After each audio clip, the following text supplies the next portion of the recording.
तो दोस्तों कैसे हैं आप। उम्मीद करता हूँ बहुत अच्छे होंगे।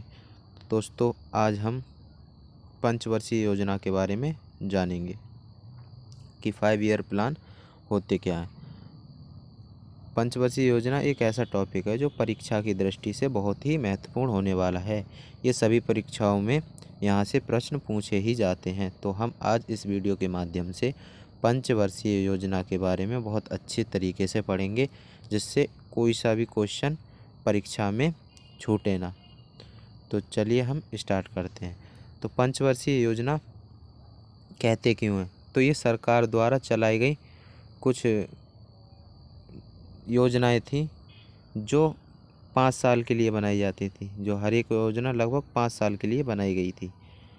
पहली योजना 5 साल के लिए, अगली योजना 5 साल के लिए, फिर उससे अगली योजना 5 साल के लिए, जिसमें कुछ लक्ष्य रखा गया था।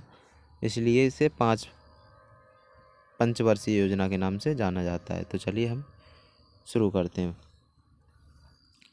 तो पहली पंचवर्षीय योजना के बारे में पढ़ेंगे। तो प्रथम पंचवर्षीय योजना 1951 से 1956 तक रही थी। 1951 से 1956। और मुख्य लक्ष्य क्या था इसका? मुख्य लक्ष्य था कृषि क्षेत्र का विकास। कृषि में विकास इसका मुख्य क्षेत्र था। और किस मॉडल पर आधारित थी? ये थी हैरोल्ड डोमर मॉडल। कौन सा? हैरोल्ड डोमर मॉडल पर आधारित थी प्रथम पंचवर्षीय योजना। उपलब्धियां क्या थी? सिंचाई और ऊर्जा क्षेत्र में प्रमुख परियोजनाएं जैसे भाखड़ा नागल बांध, ये इसकी उपलब्धियां थी। तो इसमें मुख्य बातें कौन सी हैं कि प्रथम योजना शुरू कब हुई थी, या इसका टाइम पीरियड क्या था प्रथम योजना का? 1951 से 1956। मुख्य लक्ष्य किस लिए शुरू करी गई थी? कृषि क्षेत्र का विकास करने के लिए। मॉडल क्या था? Harold Domar model. ये 3 बातें इसमें बहुत ही इम्पोर्टेंट हैं। आगे क्या है? इसका लक्ष्य कितना था? 2.1%। और वास्तविक वृद्धि दर क्या रही थी? 3.6%। तो ये सफल योजना रही थी। अब दूसरी योजना के बारे में पढ़ते हैं। दूसरी योजना कब शुरू हुई थी? इसका टाइम पीरियड क्या है? 1956 से लेकर 1961 तक, ये दूसरी योजना। और मुख्य लक्ष्य क्या रहा था इसका? इसका मुख्य लक्ष्य था औद्योगिकरण और भारी उद्योग का विकास।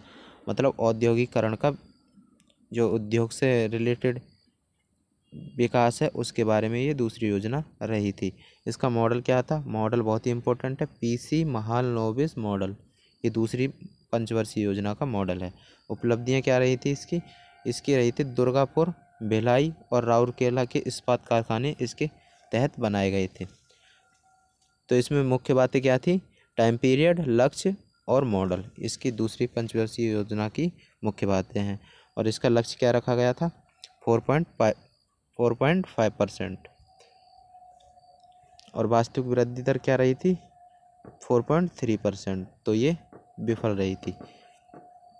अगली पंचवर्षीय योजना देखते हैं। तीसरी पंचवर्षीय योजना, इसका टाइम पीरियड क्या है? 1961 से लेकर 1966 तक रही थी। इसका मुख्य लक्ष्य क्या था?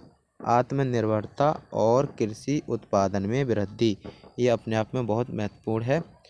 मॉडल कौन सा रहा था इसका? एस चक्रवर्ती मॉडल।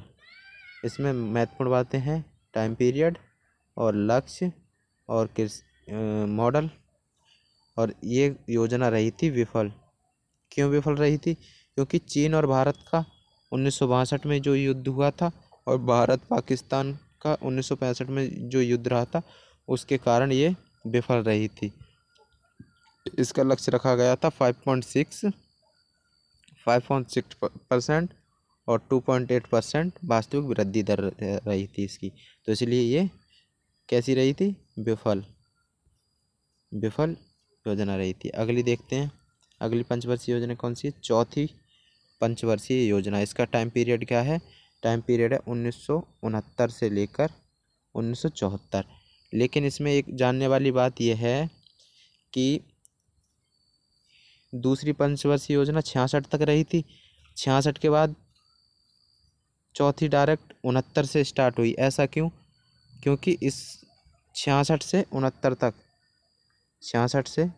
के बीच में ये योजना अवकाश रहा था। क्या था? योजना अवकाश। इसलिए इसके दौरान कोई भी पंचवर्षीय योजना नहीं चालू हुई थी, योजना अवकाश रहा था। तो चौथी पंचवर्षीय योजना कब चालू हुई थी? 1969 से लेकर 1974 तक रही थी चौथी पंचवर्षीय योजना। तो इसका मुख्य लक्ष्य क्या था? आर्थिक स्थिरता और कृषि के साथ साथ औद्योगिकरण। इसमें क्या था? आर्थिक स्थिरता और कृषि के साथ औद्योगिकरण। और मॉडल क्या है?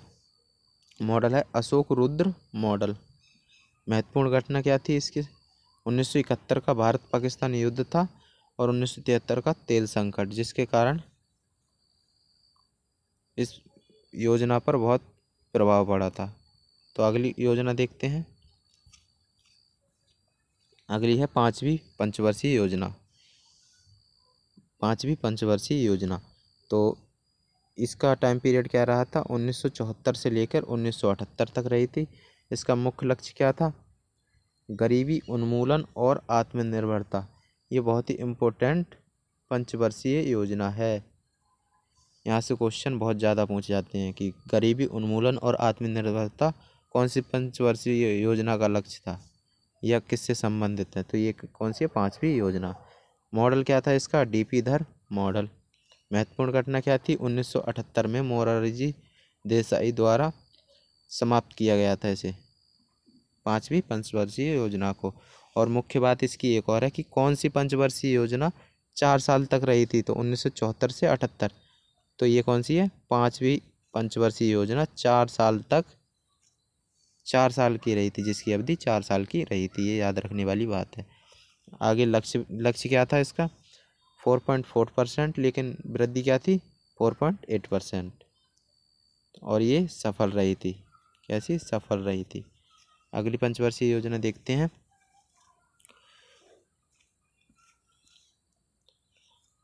अगली पंचवर्षीय योजना से पहले 78 तक रही थी पांचवी, और 78 से 80 तक क्या रहा था?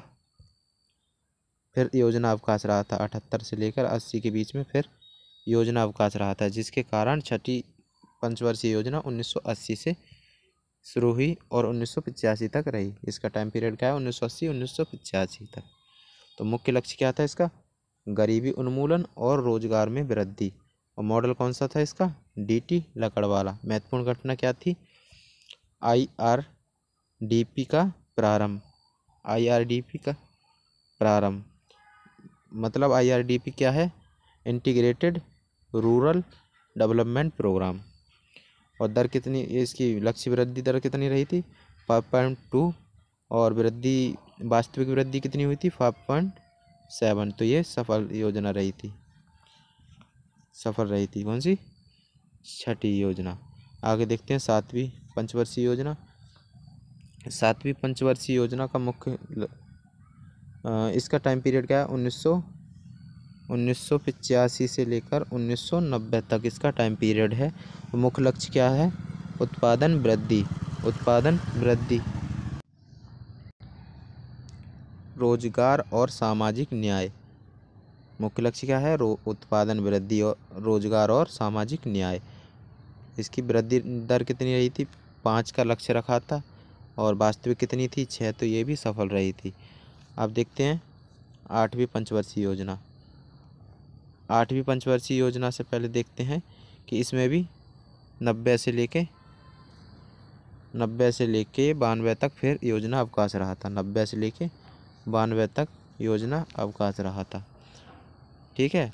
तो आठवीं पंचवर्षीय योजना फिर 1992 से लेके 1997 तक थी। 1992 से लेके 1997 तक। इसका मुख्य लक्ष्य क्या था? उच्च आर्थिक वृद्धि और आर्थिक सुधार। उच्च आर्थिक वृद्धि और आर्थिक सुधार। इसकी लक्ष्य वृद्धि दर कितनी थी? 5.6। वास्तविक कितनी आई थी? 6.8। तो ये सफल रही थी। और इस समय एक और महत्वपूर्ण बात है, इस पंचवर्षीय योजना के दौरान क्या हुआ था? उदारीकरण, निजीकरण, वैश्वीकरण, इसे एलपीजी के नाम से भी जाना जाता है। ठीक है। आगे देखते हैं नौवीं पंचवर्षीय योजना 1997 से 2002 तक।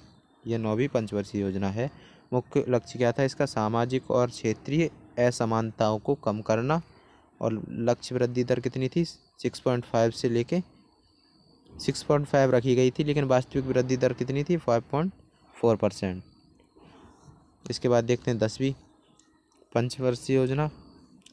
10वीं पंचवर्षीय योजना 2002 से 2007 तक रही थी। मुख्य लक्ष्य क्या था इसका? देश में गरीबी और बेरोजगारी समाप्त करके अगले 10 वर्षों में प्रति व्यक्ति आय को दोगुना करना, ये था इसका लक्ष्य 10वीं पंचवर्षीय योजना का।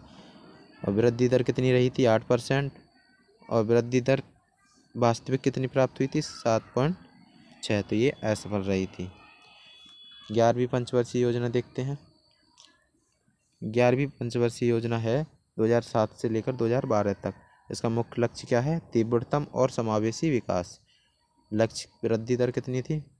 9% और वास्तविक कितनी थी? 8%। अगला देखते हैं 12वीं और लास्ट।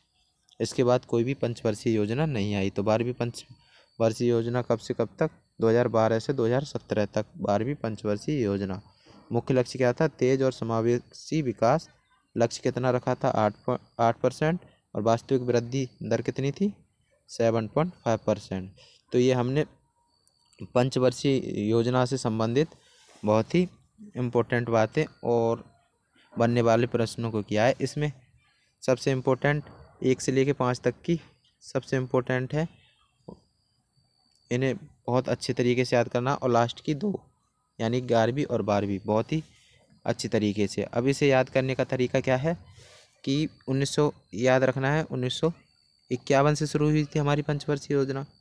1951 से शुरू हुई थी।